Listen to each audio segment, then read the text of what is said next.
Cette semaine, à votre émission Reflet d'ici, on discute du rapport de la Commission nationale sur l'assurance-emploi, rapport du CEP Marcellet, avec M. Gaétan Cousineau, coordonnateur du mouvement Action Chômage. Donc, ils ont une trentaine de recommandations. Beaucoup reflètent ce qu'on exigeait ou ce qu'on demandait depuis de nombreuses années et ce que les gens dans la rue aussi demandaient. En plus, ils ont ajouté certains éléments qu'ils ont entendus un peu partout en province et qui sont des éléments importants. On rencontre Diane Leboutillier, préfet de la MRC du Rocher-Percé. C'est la seule école francophone au Canada qui a vraiment, puis qui a une expertise dans le secteur des pêches. Donc, oui, on peut aller chercher puis offrir d'autres cours qui viennent se greffer, comme le diplôme d'études collégiales en sciences humaines, la technique infirmière.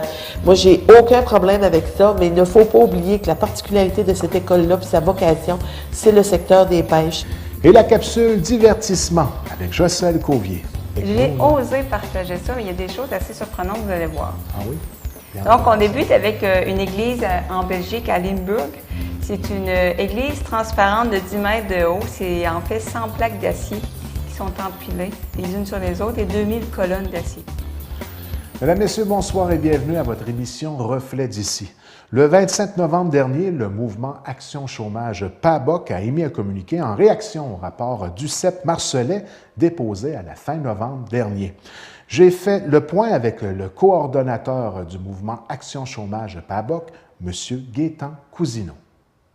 M. Cousineau est avec nous en studio cette semaine en réaction au dépôt d'une étude du rapport du CEP Marcellet qui a été déposé à la fin novembre dernier. Tout d'abord, bonsoir M. Cousineau. Bonsoir à vous. Vous allez bien? Oui, très bien. Toujours dans le monde Action Chômage, comme on pourrait dire? Toujours en action et en réaction aussi. Donc, vous avez réagi à l'intérieur d'un communiqué la semaine dernière, à la fin novembre, en ce qui concerne le rapport du CEP Marcellet, en ce qui concerne naturellement la fameuse réforme de l'assurance-emploi qui date déjà de 2012. Alors, peut-être nous résumer un peu comment vous avez accueilli ce rapport-là et qu'est-ce que vous en ressortez de positif? D'abord, il faut dire que ceux qui nous suivent là, dans l'actualité de l'assurance-emploi depuis quelque temps, on avait déjà demandé au fédéral ou accusé le fédéral d'avoir fait cette réforme sans aucune consultation.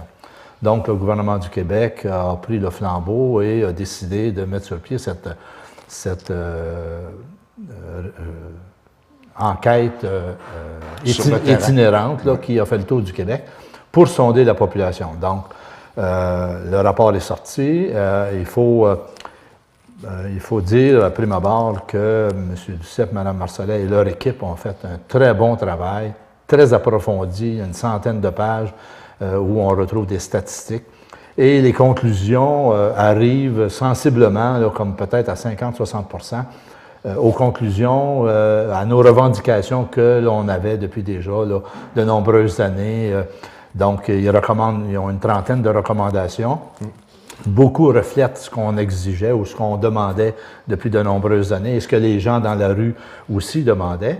En plus, ils ont ajouté certains éléments qu'ils ont entendus un peu partout en province et qui sont des éléments importants.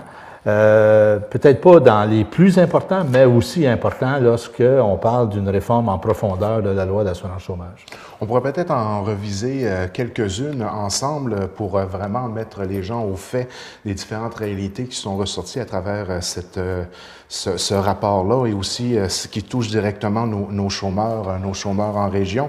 De réviser les critères du temps de déplacement dans l'acceptation de l'emploi, ça avait ressorti en 2012 lorsque la réforme a été déposée. C'est encore un point. Là, dans l'acceptation d'un emploi convenable, on disait que vous devrez aller une centaine de kilomètres chaque côté de chez vous pour rechercher un emploi. Et ici, en région, bien, il y a souvent très peu d'emplois, même à l'intérieur de 100 km. Là. Oui. Ici, de Grande-Rivière, c'est Gaspé. De l'autre côté, c'est Bonaventure, Passepébiac, New Richmond. Donc, ça demande beaucoup de frais de déplacement aussi. accepter le retour à un travail saisonnier récurrent ou intermittent sans pénalité? Oui, la crainte était que si tu acceptais un emploi d'hiver en dehors de ton champ de travail, bon, ben là, quand tu la laisserais, cet emploi-là, tu pourrais être pénalisé, comme c'est l'habitude du Service Canada de pénaliser ceux qui font un départ volontaire, mais là, on semble vouloir être un peu plus souple à cet élément-là, mais reste qu'il faut exiger que ça soit écrit là, dans les règlements d'application. Abolir la catégorisation des prestataires fréquents et autres. Oui, bien ça, c'est la grande pénalité où tu dois accepter un emploi de 70 de ton salaire précédent. Tu dois également faire des recherches actives d'emploi à partir de la première minute où tu reçois des prestations de chômage. Donc, il y a des éléments extrêmement importants là, qui découlent de la catégorisation. Et nous, en région, dans une région très saisonnière où les axes de travail sont saisonniers, bien, la grande majorité des chômeurs ou des prestataires d'assurance-emploi sont des prestataires fréquents parce qu'on a retiré 60 semaines de prestations dans les derniers 5 ans. Donc, à ce moment-là, tout le monde était catégorisé fréquent ou grande majorité fréquent. Revenir aux 14 meilleures semaines d'emploi? Bien, c'est ça. On s'était déjà battu, là, c'était autrefois 14 semaines. Les 14 meilleures dans les 26 dernières, on avait obtenu 14 dans les 52 dernières. Et là, maintenant, on dit les 14 à 17, des 14 à 20 semaines, 20 meilleures semaines dans les 52, dépendamment du taux de chômage. Autrefois, le taux de chômage pour nous était peu important, mais là, on sent que le taux de chômage fluctue un peu plus. Donc, il se pourrait que ça prenne 15 semaines au lieu de 14, 15 semaines de 35 heures au minimum pour se qualifier. Mesure qui a fait mal, le 50 de coupure à partir du premier moment où on a des gains et revenir à la formule 40 qui était beaucoup appréciée, cette formule-là, pour les gens d'ici. Là. Ça, c'est comme, moi j'appelle ça, une continuité du vol de la Caisse d'assurance chômage. Là, on vole les petits, on vole les prestataires, on vole les travailleurs saisonniers la minute qu'ils ont l'intention d'aller travailler une journée, 2 jours, parce qu'il faut savoir que les touristes n'arrivent pas en Gaspésie tous le 24 de juin, puis ils ne quittent pas tous à la fête du travail. Donc, il y a des périodes un peu plus au ralenti au début de saison, fin de saison, où les employeurs ont besoin d'un employé d'une journée, une journée et demie. Et là, les employés, bien, s'ils travaillent à 12 de l'heure, ils se font couper 50 ils tombent à beaucoup moins que le salaire minimum. Donc, c'est absolument un règlement absolument ridicule qui va empêcher d'abord les gens de se faire un petit supplément et aussi des employeurs de retrouver une main-d'œuvre pour terminer leur saison ou pour absorber là, un surcroît de travail à un moment donné hors de la saison active. Donc, c'est une norme absolument inacceptable. La reconduction d'un peu plus de semaines, ça en région avait droit à 5 semaines de plus auparavant d'assurance-emploi. Bien ça, tout le monde se rappelle la bataille que l'on avait faite pour le trou noir dans les années 2004, 2005, 2006. Où on s'était battu bec et ongle pour obtenir ces 5 semaines-là. Et là, maintenant, on nous les enlève de nouveau lorsqu'on sait que un très faible pourcentage des gens les utilisent, mais pour ceux qui les utilisent, c'est comme un sauveteur, ces 5 semaines-là. C'est ce qui fait que les gens décident de demeurer en région. C'est ce qui fait que les gens vont décider de ne pas retirer les enfants de l'école pour manque d'argent. Ils vont faire le tour de l'horloge. Exactement. Alors là, c'est sûr et certain qu'il faut absolument retourner à cette norme-là pour les régions à haut taux de chômage, du moins. En ce qui concerne le tribunal, l'accès à pouvoir revendiquer quelque chose qui ne fonctionne pas par rapport à nos prestations, est-ce que vous en avez ressenti des contre-coups là, depuis 2012? Est-ce que vous avez eu des exemples concrets là, que ça a vraiment été quelque chose de négatif pour ceux qui bénéficient de l'assurance-emploi, mais qui, pour une raison ou une autre, se doivent de revendiquer un droit et de faire valoir ce droit-là au niveau du gouvernement? Je vous dirais même que le nouveau tribunal est en place, la nouvelle procédure est en place depuis le 1er avril seulement, bon. Et déjà, on ressent d'abord un allongement des périodes où tu peux arriver devant le tribunal. Deuxièmement, tu ne peux plus être face à face avec le tribunal ou les arbitres. Tout se fait par une seule personne en dehors de notre région. Troisièmement, il y a des délais immenses à cause de la sévérité de l'application des nouvelles normes. Donc, les enquêteurs sont beaucoup plus actifs et il y a beaucoup plus de dossiers qui se présentent à nos bureaux.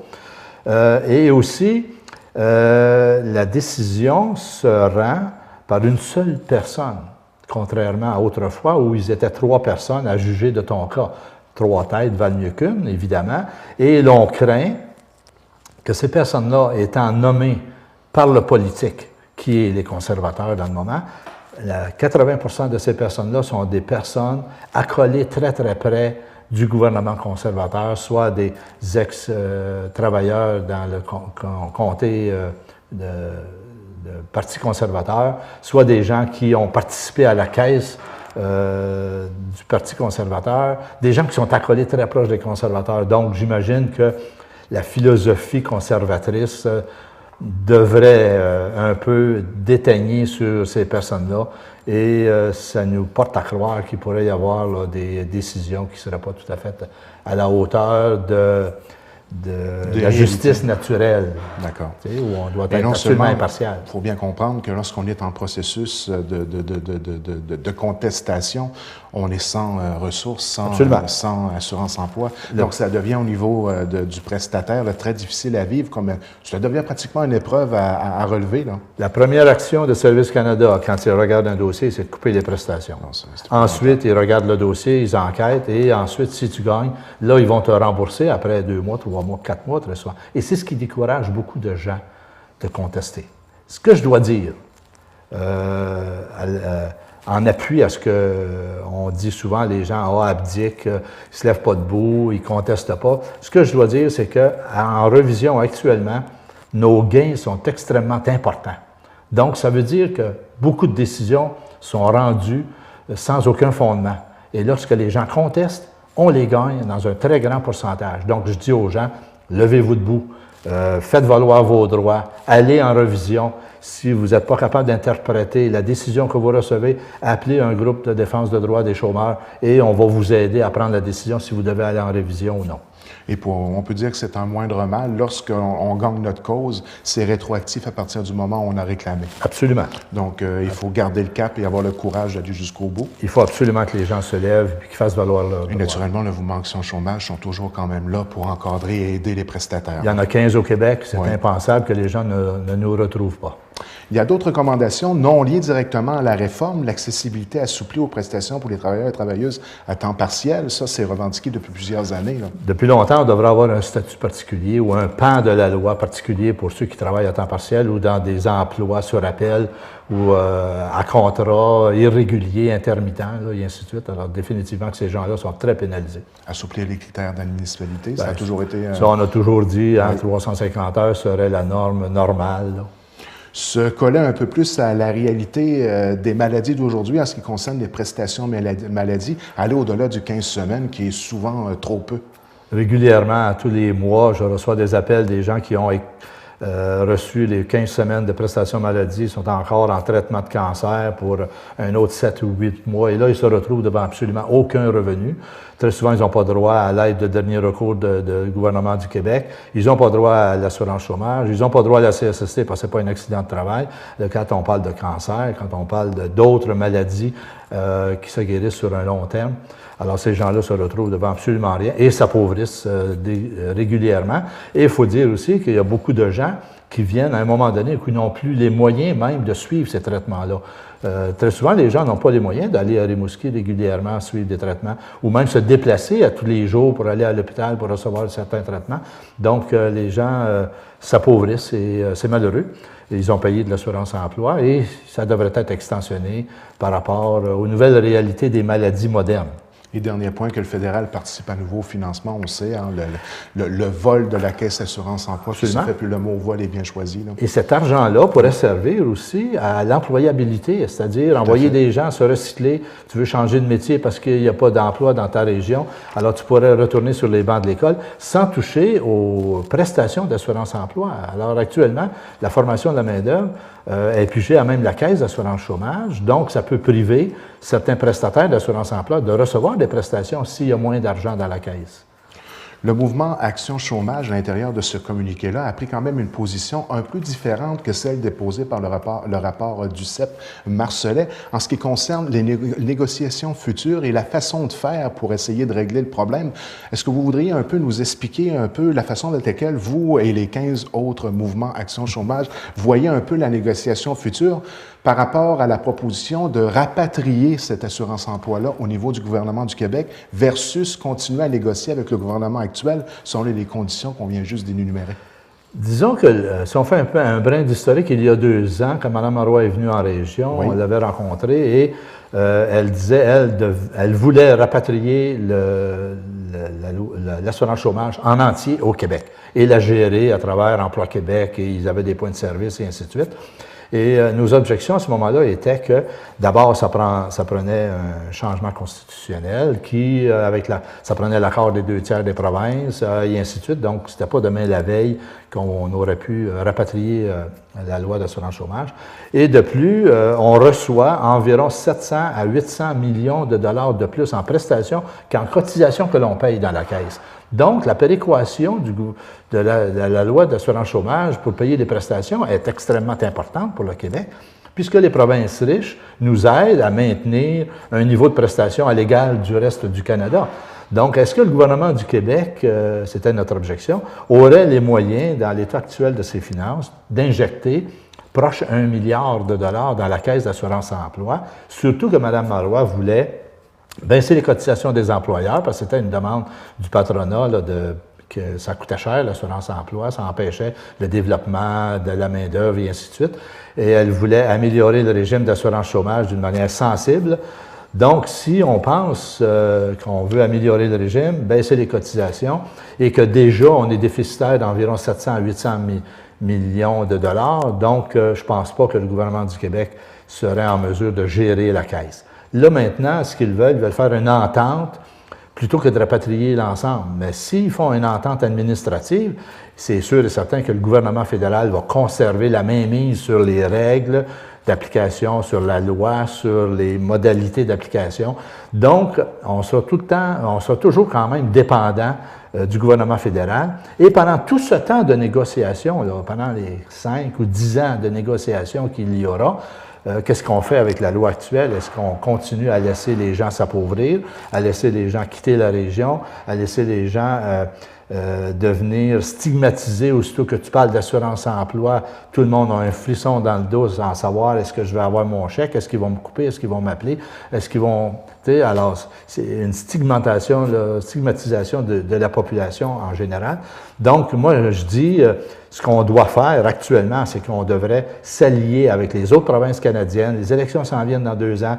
On devrait aller chercher des appuis partout où les conservateurs sont forts, parce qu'il y a des poches de pauvreté dans toutes les provinces.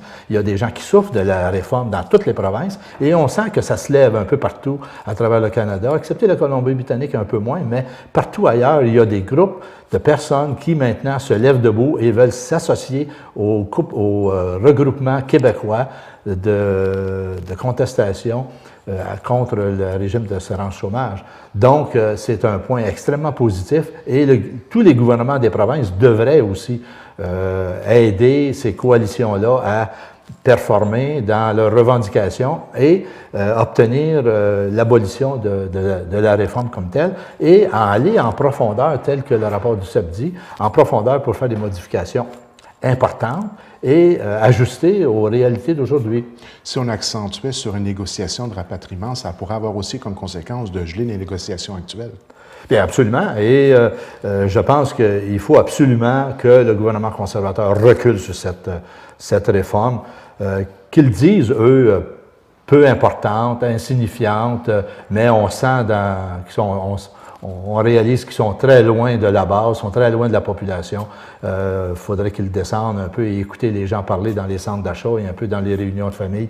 Ils verraient qu'il y a beaucoup, beaucoup de dommages que modifications. Si on allait vers l'argument qu'il y avait déjà une certaine partie de l'assurance-emploi qui a réussi à être rapatriée, que ça a été un succès, on parle au niveau de congé de maternité, au niveau parental, et que ça aurait été, entre guillemets, est-ce qu'on peut dire que ça a été un succès, ce rapatriement-là? Bien, disons que ça a été un succès par rapport aux personnes qui reçoivent maintenant les prestations. Ils ont un certain choix de recevoir plus d'argent ou moins d'argent, dépendamment de la période qu'ils choisissent. Mais il faut savoir que le gouvernement du Québec, dans le RQAP qu'on appelle, est déjà déficitaire. Après 2 ans d'opération, 3 ans d'opération, il y a déjà un déficit important.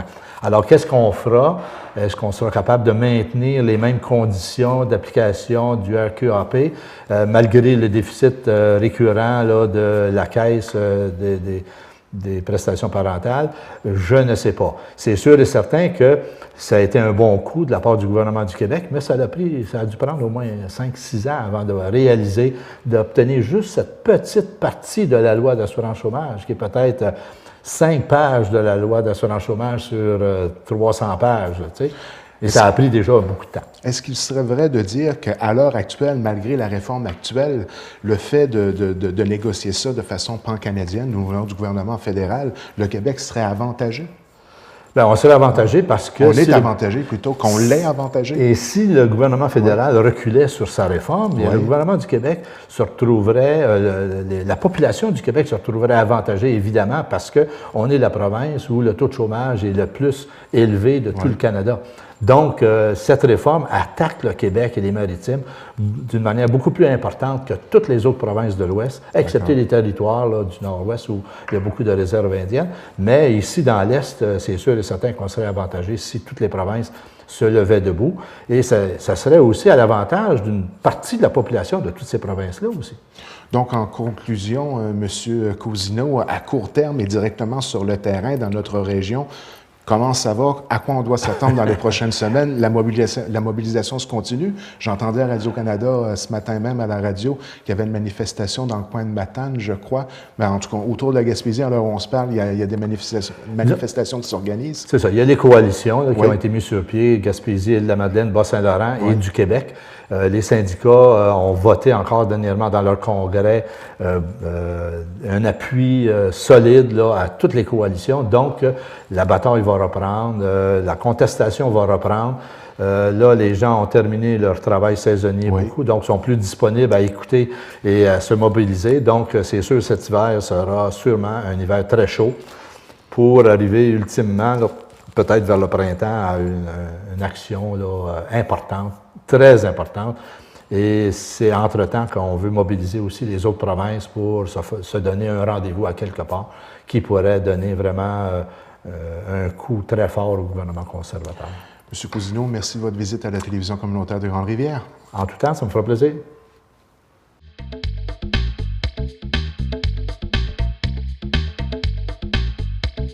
Mesdames, Messieurs, bonsoir et bienvenue à la section entrevue de votre émission Reflet d'ici de cette semaine. Nous recevons Mme Diane Leboutillier, préfet de la MRC du Rocher-Percé. Tout d'abord, bonsoir Diane. Salut Mirko, ça va bien? Ça va extrêmement bien. Dites-moi donc, Diane, comment vous avez trouvé votre première expérience en tant que journaliste pour la télévision communautaire de Grande-Rivière? J'ai beaucoup apprécié. Ça a été d'autant plus agréable que M. Gagnon s'est vraiment bien prêté au jeu. Fait qu'on l'a fait là avec tout naturellement, puis avec beaucoup de plaisir. Donc, cette année, vous faites officiellement partie de l'équipe des bénévoles de TVCGR et comme journaliste, à part de ça, c'est pas rien. Fait que si vous avez encore besoin pour vous dépanner, là, ça va me faire plaisir. Donc, la porte reste ouverte. Ben oui, soyez certaine qu'on va profiter certainement de vos compétences. Et puis, justement, vous étiez présente dans le cadre d'une réunion d'information qui avait lieu dimanche dernier à Gascon, à la salle multifonctionnelle de Gascon, toujours dans le but de donner de l'information à la population. Des spécialistes étaient sur place suite au dépôt de l'étude environnementale qui a été déposée par l'équipe de Simon McGuinness. C'est ça, puis je vous dirais, là, c'est vraiment là, la majeure partie de l'étude environnementale là, qui a été déposée. Vous comprendrez qu'il y a quelques parties qui n'étaient pas là, mais c'est des parties qui sont vraiment confidentielles à l'entreprise comme exemple, leur recette de ciment. Là. Ça, c'est comme un restaurant. Hein? Oui. Un bon chef là, ne donne pas ses recettes. OK. Fait que, mais les gens, franchement, là, ça a été vraiment une belle journée. Il y a eu beaucoup de gens. Moi, j'ai été présente, je fais partie du comité de suivi, puis on est une dizaine de personnes sur le comité de suivi, ça fait qu'il y a eu une rotation. J'ai été présente là, avec une autre personne du comité de suivi de 11 h le matin jusqu'à 3 h 30 l'après-midi. Il y a eu au-delà de 450 personnes qui sont venues. Ça a vraiment roulé, là. Il y avait toujours plein de gens. Puis ce qui était agréable aussi, c'était que les experts qui étaient sur place répondaient aux questions des gens, mais répondaient pour qu'on les comprenne. Parce que ça aurait pu être facile pour un ingénieur là, de sortir des grands termes, mais l'information était bien vulgarisée. Puis le mot là, qui revenait le plus souvent de la part des gens, là, c'est que, tu sais, là, c'est impressionnant. C'était vraiment, là, quand tu faisais le tour, puis c'est la première fois là, que le projet se rend aussi loin. Puis vous savez, même, il y a un des ingénieurs qui me disait, écoutez, au mois d'août prochain, quand il va y avoir 700 employés sur le site de la cimenterie qui vont travailler, fait que là, on se disait, bon, 700 employés sur le site de cimenterie, on sait que le mois d'août, c'est la période touristique. Là, on dit, tu sais, tout de suite, c'est, mon Dieu, où est-ce qu'on va loger tout ce monde-là? Fait que c'est là-dessus qu'on va travailler au courant de l'hiver. Puis, savez-vous que nos entrepreneurs chez nous, là, nos commerçants se préparent aussi à la venue de la cimenterie. Puis là, on le voit, hein, quand on voit les constructions d'épiceries, quand on voit les garages qui ont fait des investissements, les gens se mettent beau, là, les hôtels aussi, les gens, là, nos investisseurs, là, ils travaillent fort là, dans le milieu là, pour se préparer là, à recevoir. Fait qu'il y a du gros travail qui se fait. C'est un projet majeur, c'est un projet qui est prioritaire pour la MRC du Rocher-Percé. Quand on parle d'un investissement d'1 milliard de dollars, là, ça n'arrive pas à tous les 5 ans que ce genre d'entreprise-là va venir s'implanter dans une région. Puis on parle d'une implantation sur une période d'environ 100 ans. C'est pas rien. Non? Bien, 100 ans, là, on parle d'au moins, là, il va y avoir de 3 à 4 générations là, de gens là, qui vont travailler là. Puis en même temps, c'est un projet, là, à l'heure où on se parle, c'est le projet en Gaspésie. Ça fait que, puis vous avez raison, tu as raison, Mirko, quand on parle de cimenterie, c'est très rare qu'il y ait des nouvelles cimenteries qui voient le jour. Ça fait que moi, je considère que c'est vraiment un privilège là, de pouvoir être assis avec ces gens-là, puis de voir ce qui se passe. Mais ce que j'ai beaucoup apprécié de dimanche, le 24 novembre, c'est que nous, ce qu'on voit, parce qu'on a des rencontres du comité de suivi régulièrement, ça fait que nous, là, on voit cheminer le projet depuis là, 1 an et demi. Bien sûr. Mais là, ça permettait à la population là, de vraiment voir concrètement tout ce que nous, là, on a été appelés là, à discuter là, au cours des 18 derniers mois.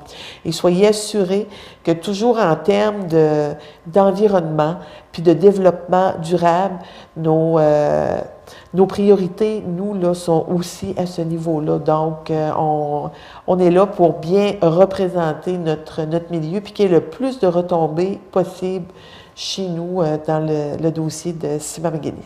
Parlant d'infrastructures importantes sur le territoire de la MRC Rocher-Percé, je vais me permettre tout de suite d'aller vers le dossier de l'aéroport. Ça va toujours bien, ça chemine? Oui. Oui, bien justement, hier soir, on a eu la rencontre de la MRC. Puis, il y a une compagnie qui a été embauchée pour faire une étude au niveau des impacts. Quoiqu'il y a déjà beaucoup de travail qui avait été fait là, dans le dossier de l'aéroport, mais ça avait été une demande là, dans la stratégie de développement de la Gaspésie qui avait été déposée là, par le gouvernement, d'avoir cette étude-là. Donc, ça va, les gens devraient entrer en fonction sous peu et on devrait avoir les résultats de l'étude en mars. Ah bon? En mars qui s'en vient, 2014. Puis, j'étais aussi à la conférence de presse que le ministre Gaétan Lelièvre a donnée cette semaine à Sainte-Thérèse, où il venait avec les annonces, consolider le secteur des pêches et aussi nous dire que notre secteur des pêches travaillait très fort pour étendre son marché vers l'ouest du Canada. Ça fait que là, on parle des prairies, puis de la Colombie-Britannique, l'Ontario. Fait que nous, moi, j'étais très contente d'entendre ça. Ça aussi, c'est comme de la musique à mes oreilles, hein, de dire, bon, ben nos industriels de la pêche qui veulent, si on veut, acheminer du homard et des... ils vont avoir besoin là, d'un transport... adéquat. Un transport adéquat. Puis, le meilleur transport pour la fraîcheur des produits demeure toujours le transport par avion. Donc, moi, là, ça venait vraiment donner encore plus d'importance au dossier de l'aéroport. Puis, il ne faut pas oublier, comme on l'a mentionné depuis le début, la vocation de l'aéroport dans Rocher-Percé, c'est une vocation commerciale et industrielle. On n'est pas là pour nuire aux autres aéroports, mais nous aussi, chez nous, on a à prendre notre place, puis à avoir notre place au soleil, comme les autres. Et lors de cette conférence-là, de la visite de notre député ministre, M. Gaétan Lelièvre, à Sainte-Thérèse-de-Gaspé, on a souligné aussi le dossier de Mérinov et on a aussi parlé de l'importance de continuer à travailler sur le dossier de l'École des pêches, qui demeure toujours une priorité et qui se doit de garder sa vocation première d'être une école des pêches. C'est très important. Exactement. Puis moi, là, ça, c'est un dossier là, auquel vraiment, là, je tiens à cœur là, dans ce dossier-là, compte tenu justement de l'importance du secteur des pêches chez nous. Puis aussi, c'est que on l'expertise en place. Et de l'expertise. C'est ça, c'est la seule école francophone au Canada qui a vraiment, là, puis qui a une expertise dans le secteur des pêches. Donc, oui, on peut aller chercher puis offrir d'autres cours qui viennent se greffer, comme le diplôme d'études collégiales en sciences humaines, technique infirmière. Moi, j'ai aucun problème avec ça, mais il ne faut pas oublier que la particularité de cette école-là puis sa vocation, c'est le secteur des pêches. Et si on veut préserver les compétences des gens de notre monde pour la relève, bien, on se doit vraiment là, d'encourager ce secteur-là. Puis, parlant d'encouragement, vous savez, on a tout un historique au niveau de la pêche, hein, où c'est sûr que quand on parle de nos parents puis de nos grands-parents qui ont travaillé dans la pêche, souvent, là, ils pêchaient pour s'arracher la vie. Mais aujourd'hui, là, c'est plus ça, la pêche. La pêche, c'est un métier. Puis, moi, là, on a besoin de toute la population pour lui redonner ses lettres de noblesse. Puis, d'encourager, tu sais, là, d'encourager nos jeunes. Là, on en a des jeunes là, qui peuvent travailler puis s'en aller là, dans ce secteur-là. On va toujours en avoir besoin. Puis, ça fait partie, moi, des secteurs primaires qui sont au niveau de l'alimentation. Donc, de ne pas se gêner, tu sais, puis quand on discute avec nos jeunes, puis peut-être même des fois les gens un petit peu plus âgés, dans la vingtaine, ou tu sais, quand on pense de faire des retours à l'école, bien, de peut-être penser aussi que oui, il y a le secteur des pêches, puis ce sont de beaux métiers. On parle beaucoup des pêches. Les annonces étaient surtout au niveau des industries en tant que telles. C'est quand même aussi des bonnes annonces, et M. Lelièvre le soulignait, en ce qui concerne le nombre de semaines que les gens, travailleurs d'usine, vont avoir à travailler, dans le sens où ça va peut-être améliorer aussi leurs conditions pour pouvoir se qualifier au nouveau régime d'assurance-emploi qui est rendu quand même assez difficile d'accès. Oui. Donc, on parle aussi d'une amélioration sur le nombre de semaines de travail par année, là, avec les investissements qui ont été annoncés par le gouvernement du Québec. Oui, ça fait que vraiment, là, ça vient consolider. Là, on parlait de consolidation là, d'au-dessus de 125 emplois, mais quand on regarde chez nous, dans la MRC, c'est plus de 2000 emplois là, qui sont reliés au secteur des pêches. Et ces emplois-là sont au cœur de l'industrie. Des fois, on parle des industriels, les propriétaires, les promoteurs, mais sans les travailleurs d'usine, ces usines-là ne pourraient pas livrer la marchandise. Hein? Non. C'est une main-d'œuvre qui travaille fort et qui est une richesse pour notre MRC. Puis là, ça va vraiment être... on a travaillé beaucoup avec la mécanisation parce qu'on sait aussi que notre population est vieillissante. Puis on travaille à la mécanisation, puis puis il va y avoir du travail à faire aussi au niveau peut-être des conditions de travail des employés. Fait que moi, je pense que dans un avenir vraiment assez rapproché, et vous savez, avec tout le dossier de l'assurance-emploi, puis tout ce qui a circulé sur le fait là, que les gens étaient paresseux, ne travaillaient pas, on ne peut pas demander à des gens dans le secteur des pêches de travailler 11 mois par année, 12 heures par jour, 6 à 7 jours par semaine. Ça ne se fait pas. Humainement parlant, c'est impossible.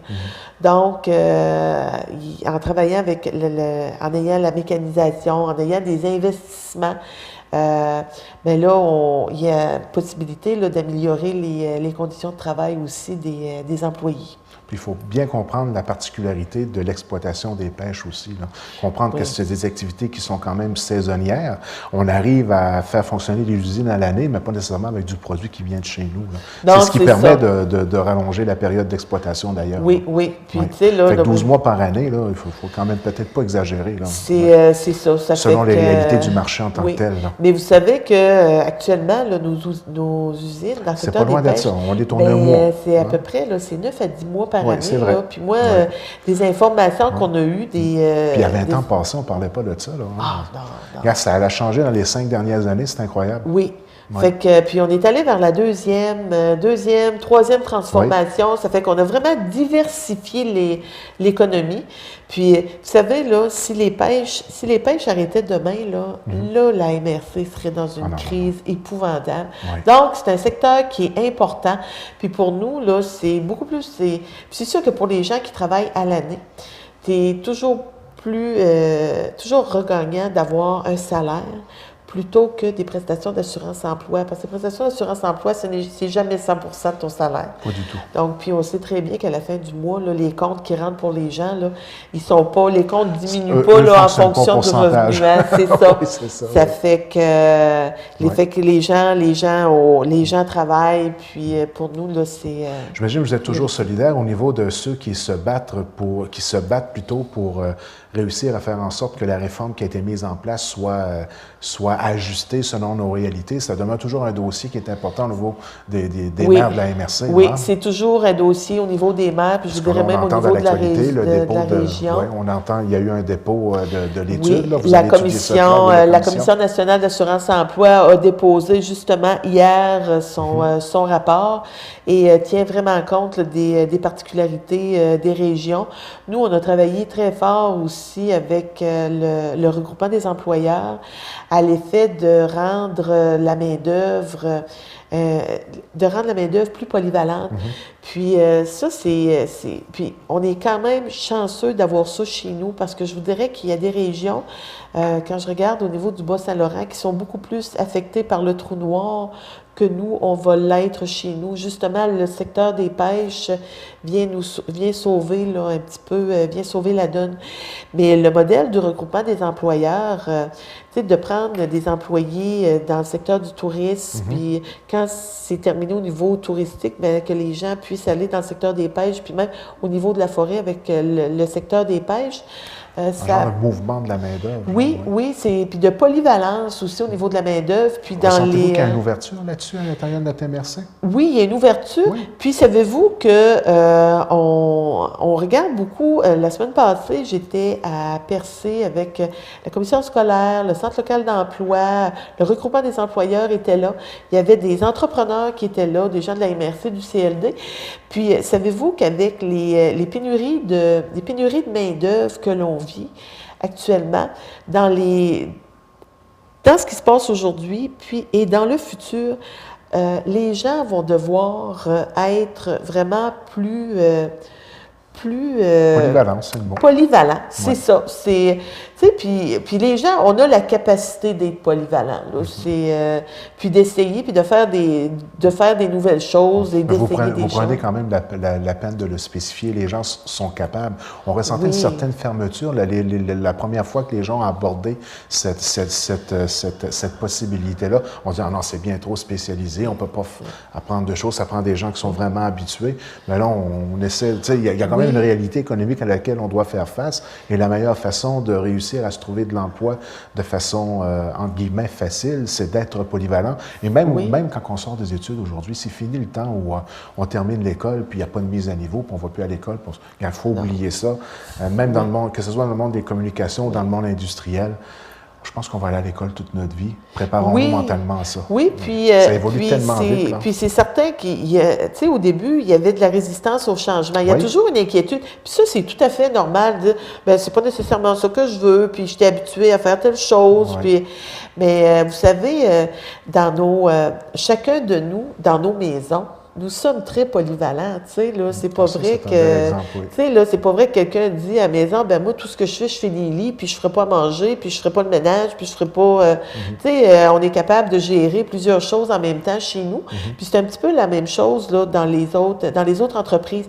Puis aussi, le fait d'être un petit peu plus polyvalent, ça permet de conserver nos entreprises. Sinon... si on ne devient pas polyvalent, c'est qu'on met des entreprises en péril. Et là, on est obligé de regarder pour de la main-d'œuvre à l'extérieur. Puis quand il y a des gens de l'extérieur qui viennent chez nous, bien souvent, le réflexe qu'on a, on se dit, bien, ils viennent voler nos jobs. Ça fait que c'est pour ça que la polyvalence permet de préserver nos entreprises. Conserver nos emplois et conserver la qualité d'emploi et nos employés dans notre place. Oui, puis les gens chez nous, ils sont vaillants, puis c'est des gens là qui sont capables de bien faire les choses. Madame Le Boutillier, durant la période électorale, vous avez annoncé de façon claire que vous aviez comme projet de vous présenter à la conférence régionale des élus. Oui. Ça tient toujours la route? Ça tient toujours la route. Le 12 décembre, ce qu'on a su, c'est que j'ai entendu parler qu'il y avait peut-être le maire de Gaspé, M. Daniel Côté, qui serait peut-être intéressé. Il y avait le nouveau maire des Îles aussi qui serait peut-être intéressé. Donc, il pourrait y avoir une course à 3. Moi, je trouve que déjà d'avoir ouvert le sujet et de l'avoir mis sur la place publique, ça a vraiment été intéressant auprès de la population puis auprès des gens qui, eux, se sont dit, coudonc, la craie, tu sais, on en entend parler. Fait que moi, là, puis les gens posent des questions. Ça fait que moi, je trouve ça vraiment fantastique à ce niveau-là. Puis en plus, l'ancien président et l'ancien vice-président n'ayant pas été reconduits dans leur fonction d'élu, la porte était ouverte là, pour du changement. Mais je voudrais que même si M. Berger a été revenu à la conférence régionale des élus, il y a des élections aux 2 ans et je me serais présentée quand même pour... Moi, j'ai entendu à travers les branches que c'était peut-être une responsabilité qui pouvait demander beaucoup de travail. Puis il y a des gens qui auraient peut-être peur que notre préfet actuellement, avec l'ensemble des responsabilités qu'elle peut avoir dans son travail de tous les jours pour notre MRC du Rocher-Percé, ça serait peut-être un surplus difficile à gérer pour l'avenir de siéger au niveau de la conférence des élus. Auriez-vous quelque chose à répondre à propos de cette... Ben oui, je tiens à vous dire que je peux très bien rassurer la population que le préfet est très en mesure de bien gérer son temps. Oui. Et je vous dirais que ça a été prévu aussi avec l'équipe de travail qui est en place à la MRC. Donc, moi, dans les 3 dernières années, là, dans le mandat, j'avais vraiment préparé le terrain. Puis je vous dirais, là, il y a beaucoup de travail là, qui s'est fait sur le terrain pendant 3 ans. Ce travail-là va se continuer. Mais pour moi, je voyais d'un œil vraiment... je voyais intéressant parce que vous savez que d'être à la présidence de la conférence régionale des élus, c'est un rôle qui est politique et c'est un rôle aussi qui nous permet de peut-être faire cheminer les dossiers. Puis, en même temps, c'est que nos dossiers s'inscrivent dans tout un développement de la région. Donc, l'expertise, moi, là, que j'ai eue dans le milieu, puis vraiment de travail de concertation avec les gens là, qui nous entourent, pour moi, c'est un plus. Puis, vous savez, concernant la conférence régionale des élus, dans mes 3 années de mandat, déjà d'avoir réussi à amener aux rencontres privées de la conférence régionale des élus les directeurs généraux des MRC et des CLD, ce qui était au départ, la première fois que j'en avais parlé, c'était comme ça se fait pas. Tu sais, mais je dis pourquoi ça se fait pas? Puis à force de revenir, puis de regarder, bien, ça a fini par passer. Les gens ont accepté, puis même on se rend compte que ça a été, parce que la résistance, là, c'est pas seulement avec les ouvriers d'usine, hein, des fois c'est avec les élus aussi que ça se passe. Okay. Fait que tout le monde s'est rendu compte que vraiment c'était quelque chose qui était positif. Puis gagnant, on sait que les directeurs généraux sont au fait et baignent tous les jours dans les problématiques qu'ils ont, les défis qu'ils ont à relever. Bien, effectivement. Donc d'avoir accès à... Puis d'autant plus que dans le travail de la conférence régionale des élus, le mandat de la conférence, c'est d'inviter les gens à la concertation. Ça fait qu'on a vraiment c'est le mandat. Et il y a des gens qui ont des expertises dans nos milieux. Puis moi, là, je l'ai très bien vu au cours des 3 années.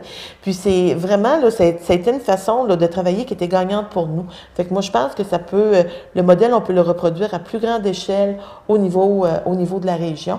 Puis le travail avait été évalué aussi à la CRE, où on nous dit, écoutez, ça peut prendre environ 10 heures là, heures de temps là, par semaine.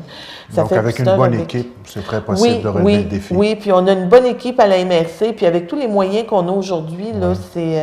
C'est vrai que, ne serait-ce qu'avec les communications par Internet et tout ça. C'est ça, puis je tiens aussi là, à rassurer les gens, là, puis ça, je l'ai déjà mentionné, jamais je n'aurais appliqué ou démontré un intérêt au niveau de la conférence si j'avais pensé que ça aurait pu mettre tant soit peu en difficulté la MRC. Bon, bien, voilà un dossier qui est clos. Oui. Madame Le Boutillier, on est au début décembre. On ne se reverra pas avant la période de la rentrée de mi-janvier à mi-février. On se voit habituellement vers la fin janvier pour recommencer nos fameuses rencontres mensuelles d'information. Je pense qu'on va peut-être profiter de l'occasion pour souhaiter aux gens un joyeux temps des fêtes. Oui, c'est bien ça. C'est ça. Et puis surtout rappeler qu'il y a des services qui sont offerts dans la MRC qui concernent vraiment le temps des fêtes. C'est ça, il y a Opération Nez Rouge par une équipe de la polyvalente Monseigneur Sivigny de Chandler. Oui, ça fait d'encourager les gens à utiliser les services d'Opération Nez Rouge, d'autant plus que les argents amassés vont pour une bonne cause. Et vraiment, là, moi, je demanderais aux gens d'être prudents pendant la période des fêtes. On sait qu'on a la famille qui vient nous voir. L'hiver est plus qu'à nos portes. On a vu cette semaine, là. C'est donc d'avoir beaucoup de plaisir durant la période des fêtes et de profiter là, du bon temps avec les membres là, de nos familles. Nous allons revenir les batteries rechargées, comme qu'on dit. Hein? À bloc. À bloc. Oui, puis là, on va avoir, en janvier, on va avoir la réponse. Oui, Diane est peut-être présidente de la conférence régionale des élus. Ou si elle ne l'est pas, bien, elle ne le sera pas. Il y aura quelqu'un d'autre, mais on va continuer de travailler fort. Merci de votre visite à la télévision communautaire encore une fois. Ça fait plaisir. Et au plaisir de se revoir à la fin janvier. À l'année prochaine. À l'année prochaine.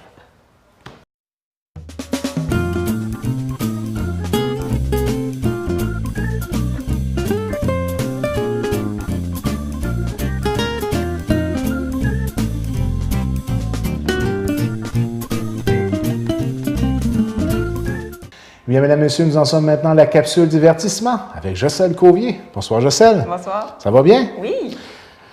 Aujourd'hui, nous parlons non pas d'infrastructure d'intro d'émission, mais d'infrastructure incroyable au niveau des yeux, au niveau du visuel. Voilà, c'est que en fait, j'ai fait des recherches sur des architectes qui avaient des idées assez impressionnantes.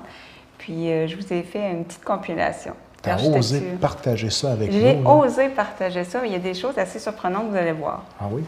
Bien. Donc, on débute avec une église en Belgique, à Limburg. C'est une église transparente de 10 mètres de haut. C'est en fait 100 plaques d'acier qui sont empilées les unes sur les autres et 2000 colonnes d'acier. Ce qui arrive, c'est qu'on peut voir à travers les murs selon l'angle dans lequel on est, qu'on soit à l'intérieur ou à l'extérieur de l'église. Donc, soit l'église a l'air d'un bloc assez plein ou elle a l'impression qu'elle se dissout dans le paysage comme actuellement. On ne parlera pas de chauffage et d'éclairage, ça ne doit pas faire partie Non, de c'est assez frisqué pour aller aux messes là-bas. Donc, c'est assez impressionnant là, de jouer comme ça avec les formes. Là. Donc, ça devient un genre d'œuvre d'art. C'est une œuvre d'art. Les gens vont là pour se faire photographier. D'accord. Puis, c'est ça. Ensuite, je continue avec une maison de pierre au Portugal. C'est inspiré de Fred Caillou. Ah oui, les pierres à feu. Exactement. Donc, c'est construit avec de la pierre, du béton, entre deux gros rochers. Puis, à noter que les meubles aussi sont en pierre. Donc, c'est une attraction touristique assez importante là-bas. À quel endroit déjà? Au Portugal. Bon. Beaucoup de Da Silva là-bas. Oui? Oui. Ah oui? Oui, originaire, mes racines du Tes Portugal. racines sont au Portugal. Oui. T'es pas dans la roche, là, mais ils viennent de là. Ah, mais c'est intéressant. Je ne savais pas ça. Ben oui. Ensuite, j'enchaîne avec, aux États-Unis, en Ohio, c'est le Basket Building. Donc, le nom le dit. C'était vraiment un édifice en forme de panier. C'est le siège social d'une compagnie qui fabrique à la main des paniers en bois d'érable. En fait, c'est une réplique de leur panier 160 fois plus grand, si on veut. C'est fait en stucco sur des structures d'acier. C'est assez impressionnant, là. On a suivi le thème. Oui, c'est vraiment... et là, on voit à l'entrée de l'édifice une espèce de panier encore vraiment. Vous voyez la taille des maisons, là, c'est immense. Ben oui. Ensuite, j'enchaîne avec Crooked House en Pologne. C'est un hommage en fait à un conte pour enfants. Vous voyez, tout est croche, là, c'est pas une illusion d'optique. C'est un centre commercial qui s'y trouve, puis c'est intéressant de noter qu'il n'y a aucun angle droit à 90 degrés dans le bâtiment. Donc, imaginons le contrat de celui-là qui a posé les portes et les fenêtres. Hein? C'est quelque chose, hein? On croirait vraiment une illusion d'optique, là. On voit l'intérieur. Mais c'est pas agressif à l'œil, hein? Non, c'est quand même harmonieux quand on regarde ben ça, oui. là. Mais des maisons comme ça, il y en a un peu partout, entre autres à l'île aux Coudes. Ah oui? Oui, j'avais vu, les châssis sont vraiment croches. Et dans beaucoup de pays, il y a des espèces de bâtiments croches comme ça. Puis justement, je vais enchaîner avec la République tchèque, qui a aussi son bâtiment croche, qu'on appelle le Dancing House. C'est nommé ainsi parce qu'on dit que les deux tours font penser à Ginger Rogers et Fred Astaire lorsqu'ils dansaient. Ah bon? Donc, c'est assez impressionnant. Lorsque ça a été construit, il y a des gens qui n'étaient pas contents parce qu'ils disaient que ça s'harmonise pas bien avec les bâtiments environnants qui sont gothiques. Mais honnêtement, je pense pas que ça s'harmonise avec grand-chose. C'est tellement exceptionnel. Moi, je trouve ça vraiment magnifique, là. Mais ça peut choquer l'œil de certains. Là, oui, puis ce qui est incroyable, on dit architecture incroyable, c'est que ce sont des bâtiments qui sont stables. Hein? Oui, c'est totalement fonctionnel. C'est pas juste, je sais pas moi, on peut une y sculpture. habiter, là. puis Oui.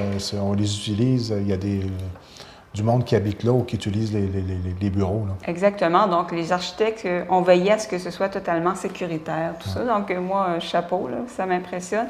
Puis le bâtiment que vous venez de voir, ça a été en fait construit sur le lieu d'un bombardement américain en 1945. Souvent aussi, il y a une espèce de symbolique. Un historique derrière. Oui, lorsqu'on construit des choses comme ça.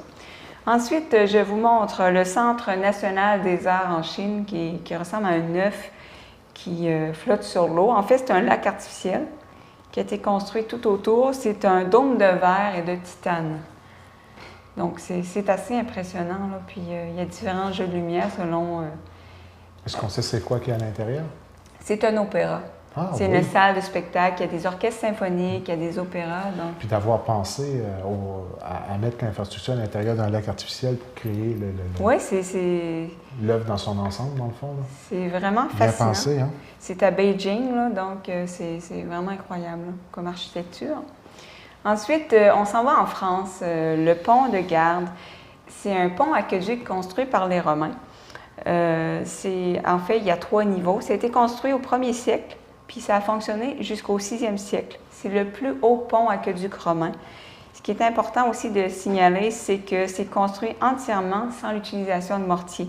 Les pierres qui pèsent 6 tonnes ont été coupées précisément pour s'assembler parfaitement sans avoir besoin de mortier. Donc, le savoir-faire des gens d'autrefois, là, Oui. quand on pense au pont Champlain qui est en train de tomber en morceaux après des dizaines d'années, puis ça tient debout. Et puis, ce pont-là est encore en place à l'heure où on se parle. En France, il est toujours fonctionnel. Donc, ça a fait sa C'est- preuve de... c'est- Bon, attendons-nous qu'il n'y a peut-être pas autant de voitures qui passent dessus que le pont Champlain. Là. C'est sûr, Mais, c'est sûr. il reste que c'est une infrastructure très intéressante à Mais voir. quand on pense qu'à l'époque, évidemment, les gens n'avaient pas tous les tracteurs. Les mêmes outils, la même technologie. Pour faire des trucs comme ça. Je comprends donc. Puis qu'on puisse arriver à une structure comme ça, sans mortier, juste parce que les blocs sont tellement parfaits qu'ils s'assemblent. C'était les premiers blocs Lego.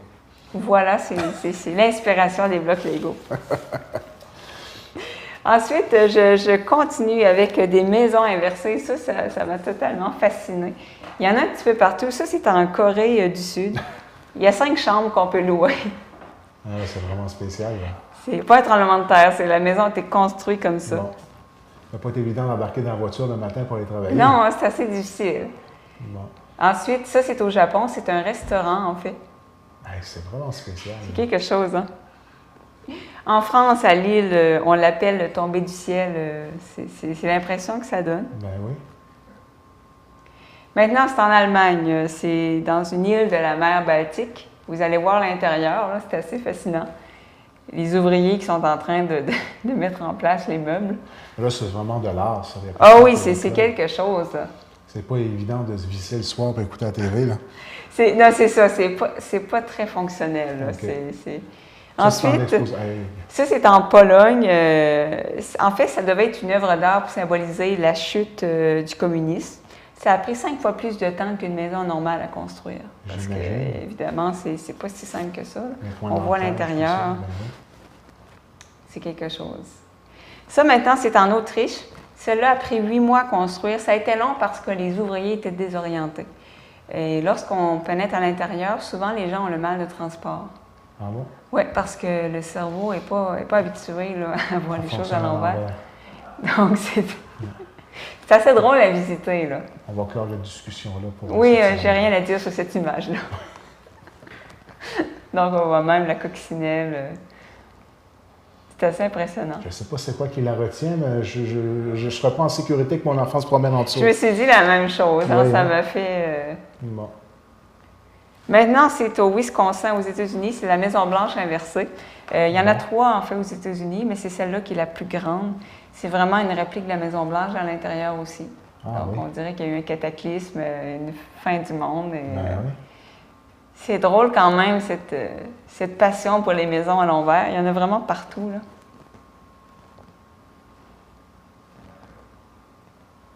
C'est quelque chose. On enchaîne avec le Canada. Ça, c'est une église inversée. Ça a d'abord été installé à Vancouver, puis après à Calgary. Hey, ça tient debout, ça. Là. Ça a 25 pieds de haut. Oui, ça m'impressionne qu'un Ah, architecte c'est incroyable, puisse... là. C'est des génies, ces personnes-là. Oh oui, c'est parce qu'il Quand faut on dit que ce soit... maîtriser son art au maximum, non seulement sur un point d'ancrage qui est très petit, mais en angle en plus. Oh, Je me ça m'a demande comment totalement ça- impressionné. Ouais, je comprends là. pas que ça tient debout. cette C'est des affaire-là. gens qui pensent alors, avant de la construire justement, qui font des études. Et Ben oui. Être architecte, là, c'est vraiment quelque chose. là. C'est des passionnés, ces C'est des gens-là. passionnés. Ouais. Puis je termine avec, en Autriche, on appelle ça Haus Attack. C'est en fait un musée de Vienne dans lequel on a... C'est comme si une maison avait attaqué le musée, carrément. Mais je trouvais ça vraiment drôle. Là. Ça, c'est quand on l'a installé en haut. Incroyable. Donc, c'est assez impressionnant là, comme image. Là. Puis d'avoir un projet comme celui-là et de le réaliser, il faut dire que je ne sais pas où ils prennent leurs fonds ou qui ils doivent réussir à convaincre au niveau du gouvernement ou même au niveau de sa propre conjointe. Mais moi, ce qui m'impressionne, c'est ça, c'est que c'est quand même, comme là, on vient de voir, c'est un musée à Vienne, qui est une ville réputée. C'est des villes qui n'ont pas peur d'oser et de faire des projets comme ça qui peut-être choquent quelques personnes puis qui se disent « Mon Dieu, ça n'a pas de bon sens ». Et j'aimerais ça qu'ici au Québec, on ose faire des choses comme ça, qu'il y ait une maison à l'envers quelque part. Puis, Rocher percé à l'envers. rocher percé à l'envers, ça pourrait être un concept. Ben oui. Donc, moi, je salue ces architectes qui décident de sortir hors des sentiers battus. Puis, je crois qu'aujourd'hui, on a vraiment eu l'occasion à l'intérieur de la capsule divertissement de découvrir des formes d'architecture que personnellement, je n'avais jamais vues. Moi aussi, j'ignorais l'existence. Et si vous allez visiter ces endroits-là, ben, allez faire un petit saut. Je pense que ça vaut la peine. Une capsule qui met la table pour le temps des fêtes. Voilà. Ne pas manger la tête en bas durant le temps des fêtes cette année. Ça, je conseille. Merci beaucoup. Très intéressant encore une fois. On se revoit au retour des vacances des fêtes. Avec plaisir. On se revoit au retour des vacances des fêtes avec notre ami Jocelyne Covier. Mesdames, Messieurs, c'est tout pour cette semaine. N'oubliez pas que notre programmation est disponible sur le web au tvcgr.com et maintenant sur YouTube sur la chaîne TVCGR et nous sommes aussi disponibles sur Facebook. Merci de nous suivre en si grand nombre chaque semaine. On se revoit dès le 23 janvier prochain. Au nom de toute l'équipe de Reflets d'ici, information locale et régionale, je vous souhaite un joyeux temps des fêtes et une bonne année 2014.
C'est quoi qui fait ça, là?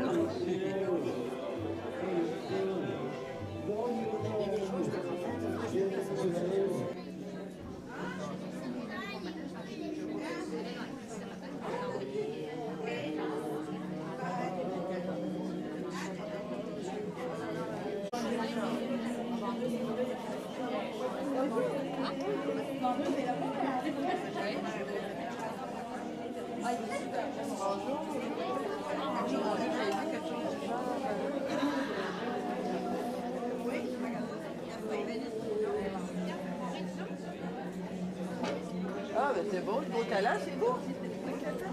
C'est un beau talent, madame. Merci. Ah, ben en général, les gens ont pas mal.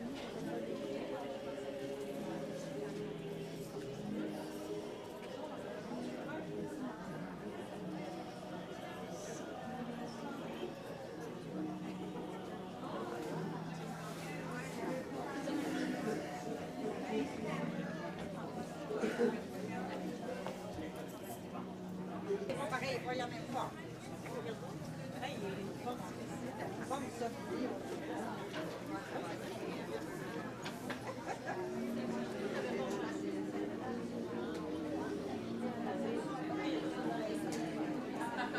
Voyons des ronds.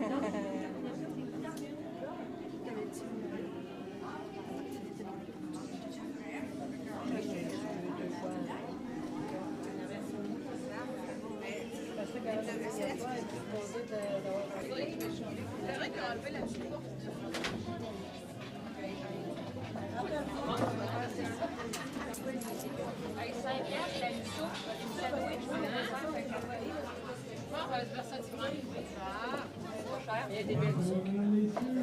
Café noir. Il donne ça ici, là?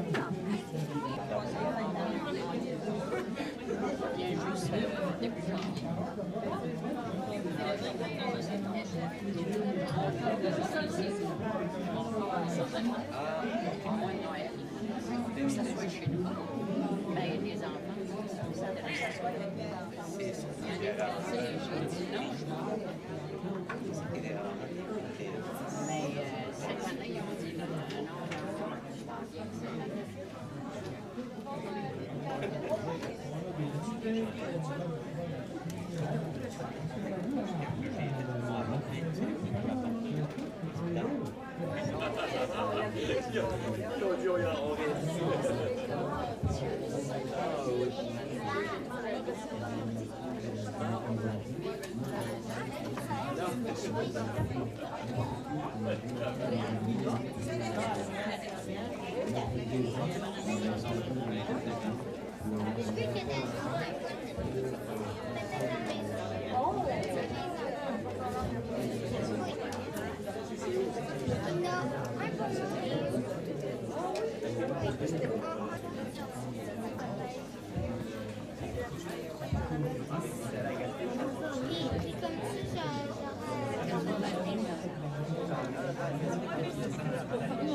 C'est bon, monsieur?